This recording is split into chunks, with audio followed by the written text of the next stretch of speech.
Har du nogensinde været med i en klub, en forening eller bare hjulpet til med et arrangement, så har du faktisk været en del af civilsamfundet.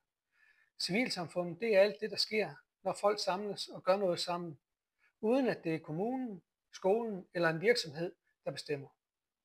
Det er frivillige, det er spejdere, det er fodboldtrænere, det er lokale ildsjæle, og det er dig og det er mig. Det har betydning for mennesker, at vi trives, og det kan fremmes af, at vi er noget for nogen, at der er nogen, der kærer sig om os, at vi har mulighed for at indgå i lokale fællesskaber. Men vores velfærd er under pres. Der er færre hænder, flere opgaver og nye krav. Så hvordan kan kommunen og civilsamfundet spille bedre sammen? Det prøver vi med dette særlige udvalg i Frederikshavn Kommune. Det hedder paragraf 17 stykke 4 udvalg, og så er det specielt rettet mod civilsamfundet. Og det samler politikere og borgere for at skabe nye idéer og løsninger sammen. Udvalget har 7 medlemmer. 3 er valgt af byrådet, og de 4 de kommer ud fra virkeligheden. Det kan være en frivillig fra en idrætsklub, en ungdomsforening, en ildsjæl eller en lokal organisation. Sammen der mødes vi op til 10 gange i løbet af perioden fra marts til oktober i år.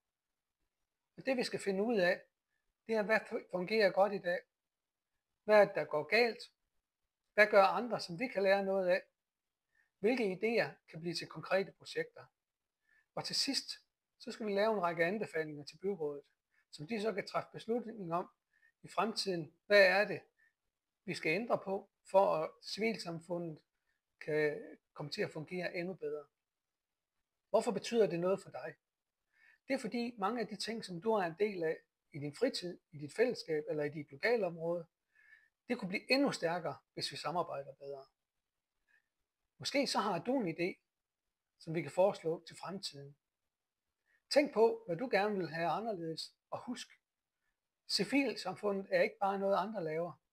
Det er noget, som vi skaber sammen. Det er derfor, vi gerne vil mødes med jer.